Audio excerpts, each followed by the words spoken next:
Tonight, on First at 9 this Tuesday, the 24th of June 2025. Dramatic ceasefire. Iran and Israel trade strikes despite US President Donald Trump announcing a ceasefire in the Middle East. Israel agrees to halt further attacks following a call between Trump and Netanyahu. Iran says it will honor the truce if Israel does the same. On guard. With tensions escalating in the Middle East, the Sri Lankan government forms a cabinet subcommittee to assess and mitigate potential threats.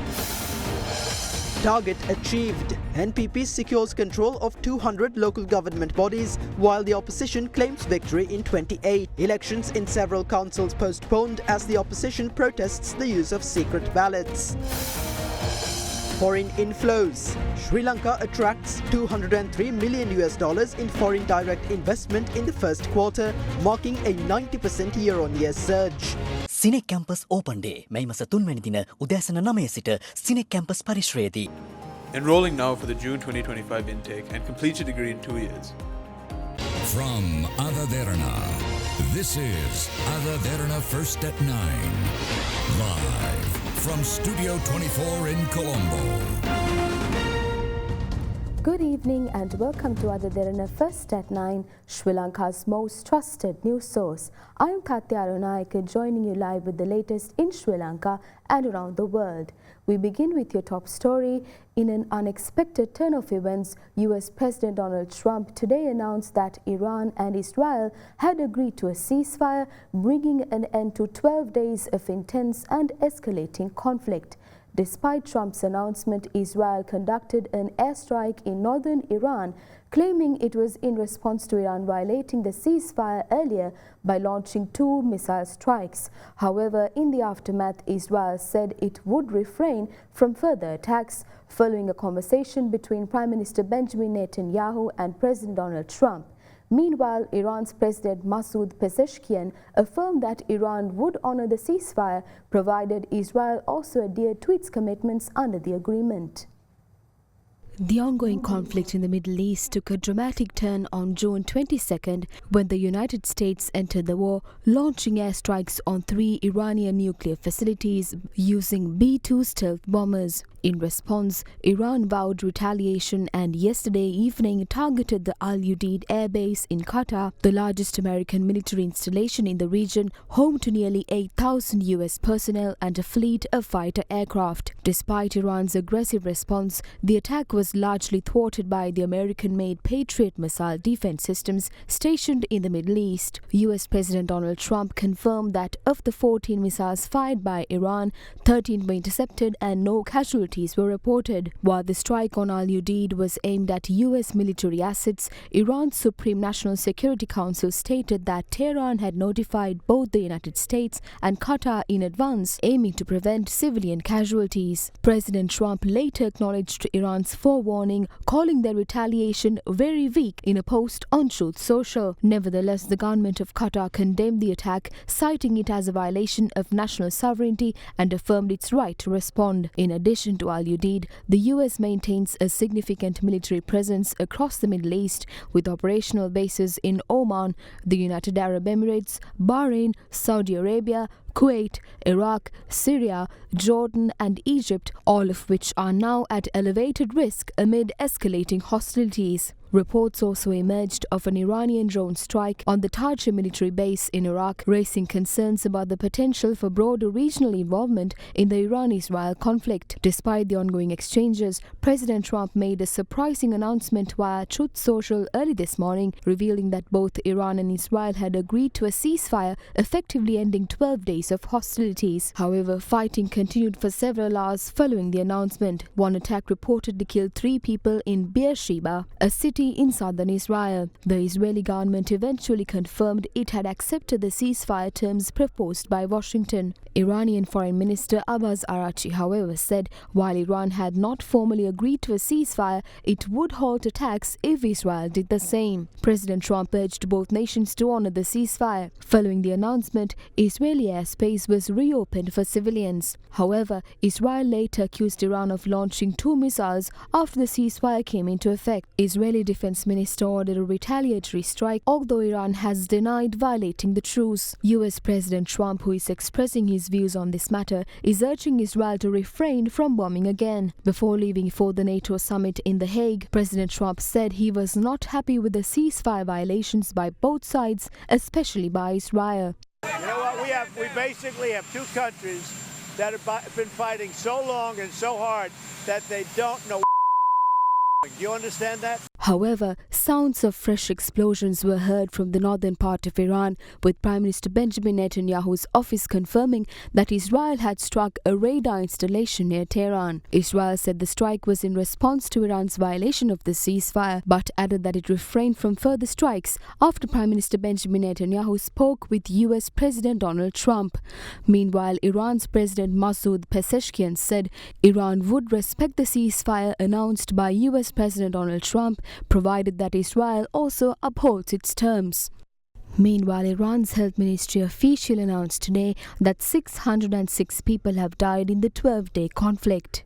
In the wake of the ceasefire and de-escalation, global oil markets responded swiftly. Brent crude, which had surged to nearly $80 per barrel during the conflict, fell sharply to $68, reflecting easing tensions and reduced fears of supply disruption in the oil-rich region.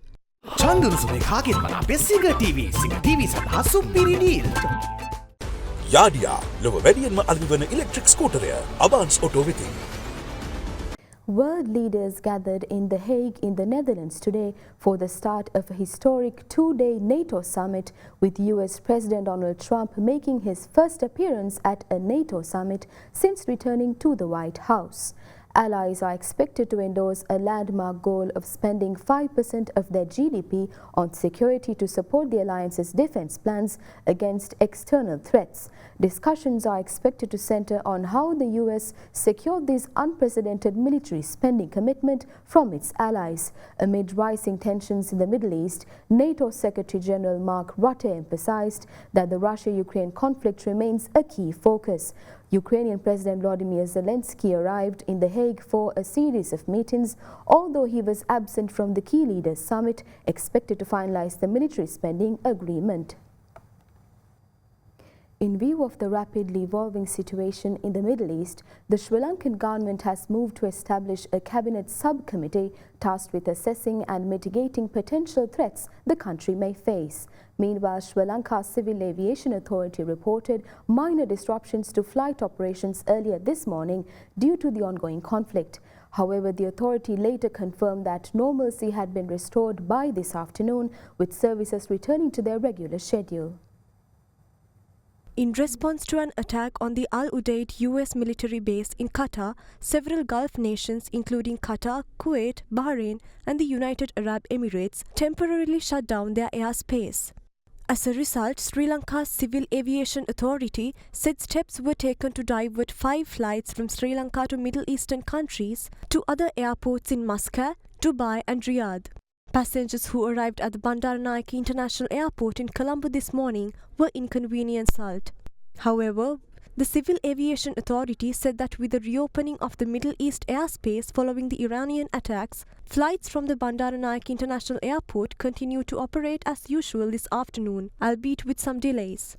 In the meantime, Deputy Foreign Minister Arun Hemachandra said facilities have been provided for Sri Lankans residing in Israel and Iran to return back to the island given the escalating hostilities.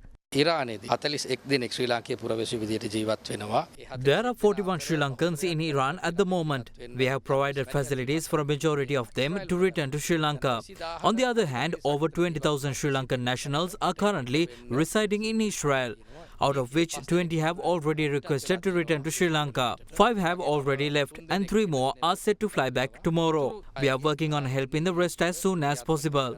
Meanwhile, in response to growing concerns, Minister of Plantations and Community Infrastructure Samantha Widyarathna announced that a cabinet subcommittee has been appointed to assess and manage the potential fallout Sri Lanka may face as a result of the ongoing hostilities in the Middle East. We have appointed a cabinet subcommittee to look into how the ongoing conflict in the Middle East might impact our economy. A report will be drafted in this regard and the measures will be taken accordingly. The cabinet subcommittee established yesterday will be headed by Minister Vijitha Herath. Myself, Minister Vasantha Samarasinha and Kumara Jayakodi are also part of it. The committee will convene at 9 am tomorrow at the Finance Ministry. The President yesterday advised officials to implement measures which would not affect the lives of the general public. CINEC campus open day මැයි මස 3 වැනි දින උදෑසන 9 සිට CINEC campus පරිශ්‍රයේදී. Apico Next Gen. Make the leap to faster sleep. As Sri Lanka continues to ballots to elect chairman to local government authorities in which no single party secured an outright majority, the ruling National People's Power has secured control in 203 local government institutions, including 151 won directly during the local government elections in May. The main opposition Samagi Jana Balawege managed to establish power in 28 local authorities, while the Sri Lanka Podujana Peramuna controls 3 local councils. The Bandaragama Pradesh Sabha convened under the patronage of Local Government Commissioner for the Western Province, Sarangika Kalhari Jayasundara today. A tense situation erupted over whether the election would be an open ballot or a secret ballot, causing proceedings to be adjourned for 10 minutes. Although proceedings recommenced, the session was adjourned indefinitely due to continued disagreements. Meanwhile, the Palmadula Pradesh Sabha heated up over disagreements between councillors of the National People's Power and opposition councillors led by those of the Samagi Jana Balawege. The local government commissioner indefinitely adjourned proceedings after opposition councillors staged a walkout. The Palmadula Pradesh Sabha meanwhile convened to elect its next chairman with a candidate each from the NPP and SLPP contesting the opposition. The council heated up over the decision of the method of election, which several opposition councillors representing the SJB and SLPP walking out of the premises. However, proceedings continued as the remaining councillors were sufficient to fulfill quorum. Thereby, the NPP's Dharmasiri Pereira was elected chairman of the Palmadula Pradesh Sabha. In the meantime, proceedings of the Karuwalagaswa Pradesh Sabha took a heated turn after 10 opposition councillors led by those of the Samagi Jana Balawege walked out of the premises in protest of a secret ballot being chosen as the method of election. However, one SJB councillor remained within the council chamber and an attempt by opposition councillors to forcefully remove her from the premises was blocked by an order of the local government commissioner. Karuwalagaswa police personnel were called to the scene while opposition councillors left the premises soon after. However, proceedings continued as the remaining councillors fulfilled quorum. Thereby, following a secret ballot, the NPP established power in the council. In the Balapitiya Pradesh Sabha, the NPP and SJB candidates for the chairmanship secured an equal number of votes. Accordingly, lots were drawn to elect the chairman, in which the NPP candidate secured chairmanship of the local government authority. Meanwhile, Shanta Navaratna of the People's Alliance was elected chairman of the Udapalata Pradesh Sabha. Navaratna, backed by opposition councillors led by the SJB, secured 28 votes, while the NPP's candidate only secured 18. Leader of the Sarvajana Balaya parliamentarian Dilip Jayavira says the establishment of Sarvajana Sabha is a testament to the Sarvajana Balaya's commitment to a better future for the country. Speaking in Anamadua today, Jayavira asserted that the Sri Lankan public who are deceived by beneficiary programs must be liberated from their present dependence on the state, as no developed country has advanced through such a concept. The establishment of the Sarvajana Sabha at the Anamadua Pradesh Sabha was held this morning under the patronage of party leader MP Dilip Jayavira. We are establishing the Sarvajana Sabhas even before the local government institutions are established as a demonstration of our commitment to building an entrepreneurial nation. Our goal is to motivate the people of this country and instill in them the spirit of entrepreneurship. We have a responsibility to support those who are in darkness, blinded by systems such as Aswasuma. In what country have people truly overcome hardship through mere beneficiary handouts? That is why most developed nations have advanced by fostering an entrepreneurial mindset in their citizens. Within 6 months, we will take this initiative to every village, regardless of whether the current government remains in power. We will show the people a better path to self-reliance. We are not engaging in fake politics. We have nothing to gain personally from this political journey. It is time to find a better way forward. We are coming to you with a sincere plan and an unwavering commitment. අපි මාර්ගය හොයාගන්නට ඕන. ඒ සඳහා වූ නිර්මල වැඩපිළිවෙලක් එක්ක හදවතින් කැපවෙමින් තමයි අපි ඔබ ආමන්ත්‍රණය කරන්නේ. The Parliamentary Committee of Inquiry investigating the conduct of suspended Inspector General of Police Deshabandhu Tennakon convened for the 11th sitting today at the Parliament premises. During the hearing today, Deputy Inspector General of Police in charge of Colombo at the time of the shooting in Waligama submitted his testimony before Justice Preethipadman Surasena. After a series of grueling questions, the committee expressed their displeasure over the witnesses' irresponsible testimony. Jagat Chandrakumara, who was the Deputy Inspector General of Colombo at the time of the shooting incident at the W15 hotel in Waligama, appeared before the committee today. The witness is suspected to have submitted the relevant documentation seeking approval to deploy the van, which was later shot at in Waligama. He was also the chairman of the compensation committee appointed to compensate for the death of the deceased officer named Upul. The witness was initially examined by S. Veera Vikrama, legal counsel representing suspended IGP Deshabandhu Tennakon. Chairman of the committee, Supreme Court Justice P.P. Surasena, also questioned the witness on several matters. The witness believed that the deceased officer was killed and others were injured due to shots fired by a third party from within the hotel premises. During the cross-examination, Additional Solicitor General Dileepa Piris questioned the witness if he believed that the shooting was carried out by an unidentified gunman. The witness admitted that he believed so. The members of the committee then questioned when the witness was first informed of this incident. Jagat Chandrakumara responded that he could not precisely remember the time, but added that he was informed between 9:30 and 10 a.m. on the 31st of December 2023 by the then acting director of the CCD, Neville De Silva, through a phone call while he was at the office. Jagat Chandrakumara has then reported the matter to the then acting IGP. However, during the ongoing questioning, the witness provided contradictory testimony, prompting the chairman of the committee to sternly warn him against providing false testimony. Subsequently, the Additional Solicitor General read the police investigation report submitted by the Waligama SSP regarding the W15 shooting out loud. Particular attention was drawn to the with portion of the report, outlining details pertaining to the individuals who shot at the police officers. Subsequently, the chairman of the committee asked the witness if he just learned that the officer named Upul was killed by gunfire of officers attached to the Waligama police who arrived at the scene of the crime in a mobile patrol vehicle. The witness stated that he just came to know that detail. The chairman of the committee then inquired from the witness whether it was not peculiar for the witness to be uninformed of such a salient, to which the witness responded in the negative. The witness was further questioned on how he was unaware of who carried out the shooting even after attending the deceased officer's funeral. He responded he was unaware of it until today. The chairman of the committee then questioned him on how he approved a compensation of 1.5 million rupees along with a recommendation for a posthumous promotion if he was so unaware of these matters. Succumbed to injuries sustained in the shooting. Subsequently, Additional Solicitor General Dileepa Piris stated that the suspended IGP Deshabandhu Tennakon contacted the witness, Jagat Chandrakumara, at around 6:30 a.m. on the day of the incident and that the call lasted for around 26 seconds.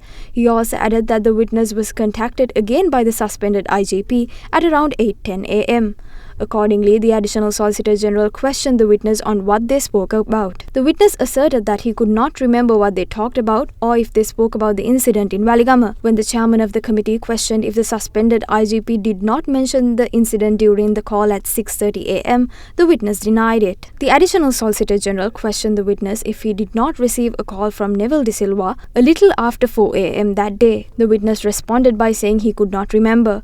Upon showing phone records of a call received from Neville De Silva at 4:40 a.m. on the 31st of December, which had lasted 78 seconds, the witness insisted that he could not remember. Considering the nature of responses tendered by the witness, the committee expressed its strong displeasure over the witness's testimony. Foreign Minister Vijitha Herath, during a meeting with visited United Nations High Commissioner for Human Rights Volker Turk, expressed the Sri Lankan government's commitment to continued constructive engagement with the UN on matters related to human rights. The UN Human Rights Chief arrived in Sri Lanka yesterday, marking the first visit by a UN High Commissioner for Human Rights to Sri Lanka since February 2016. United Nations High Commissioner for Human Rights Volker Turk arrived in Sri Lanka yesterday evening, marking the first visit by a UN human rights chief to the island nation since February 2016. Upon arrival, High Commissioner Turk was warmly received by Deputy Foreign Minister Arun Hemachandra. The visit is scheduled to continue until the 26th of June. High Commissioner Turk paid a courtesy call on Prime Minister Dr. Harini Amarasuriya yesterday at the Prime Minister's office. During the meeting, Prime Minister Dr. Amarasuriya underscored the government's continued dedication to upholding and advancing the full range of human rights, while reiterating that national reconciliation remains a key priority on the country's post-conflict agenda. Continuing his diplomatic engagements, the UN High Commissioner met with Foreign Minister Vijitha Herath earlier today. Taking to X, the Foreign Minister said matters of mutual interest related to human rights were discussed, where he reiterated the government's commitment to continued constructive engagement. The UN High Commissioner was also briefed on the progress of reconciliation efforts and human rights since the new government assumed office. As part of the US visa application process, all individuals applying for FMOJ non-immigrant visas are now requested to set their social media accounts to public. According to the US Embassy in Colombo, this measure helps facilitate vetting procedures used to verify, identify and assess admissibility under US law. Since 2019, visa applicants have been required to provide social media identifiers on both immigrant and non-immigrant visa forms. The US government uses all available information, including social media content, to identify individuals who may be inadmissible or pose a threat to national security.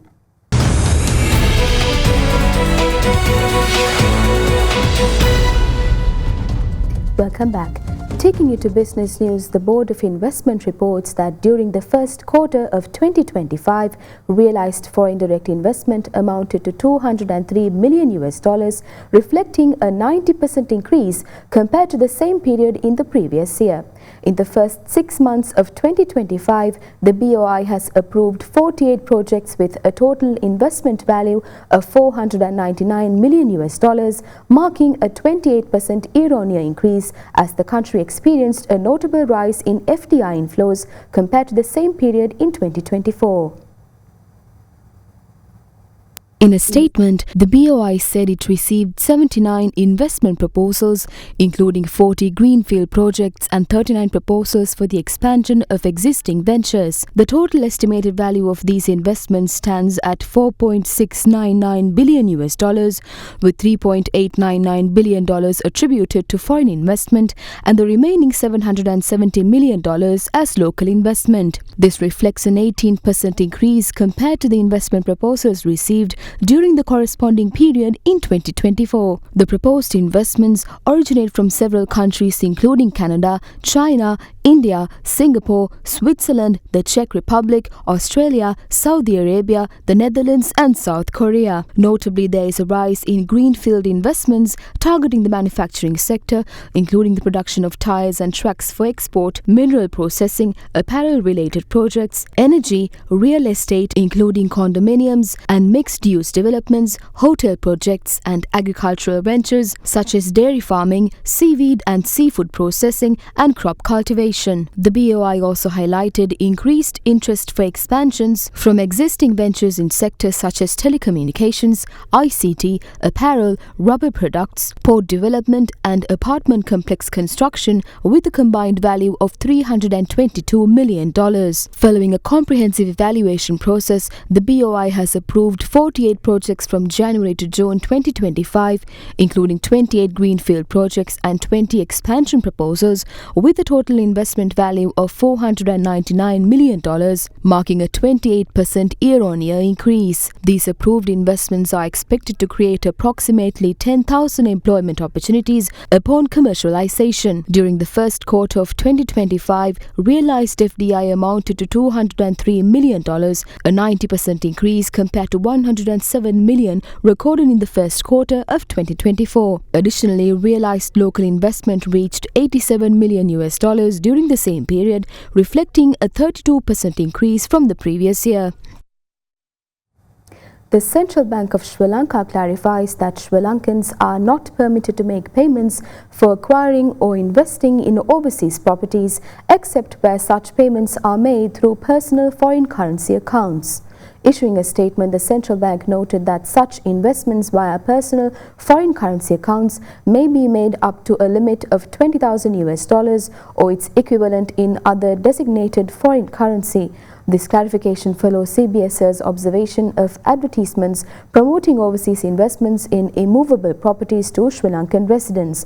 The financial regulator emphasized that under the provisions of the Foreign Exchange Act, payments for overseas property investments from businesses, foreign currency accounts maintained by resident entities or individuals are not permitted.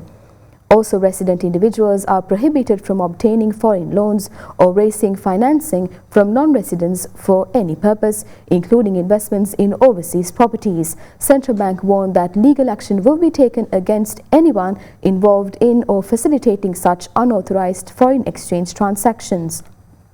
The Colombo Bourse closed in green today as a result of price gains in counters such as Commercial Bank, John Keells Holdings and Millstock. The benchmark all-share price index closed 2.54% higher at 17,191.20 points, while the more liquid S&P SL 20 gained 2.86% to close at 5,133.90 points. Market turnover crossed 5.2 billion rupees. The banking sector was the top contributor to turnover, followed by the capital goods sector. Foreign participation in market activity remained at subdued levels, with foreigners closing as net sellers, offloading shares worth 195 million rupees. With that, here's a look at today's exchange rates.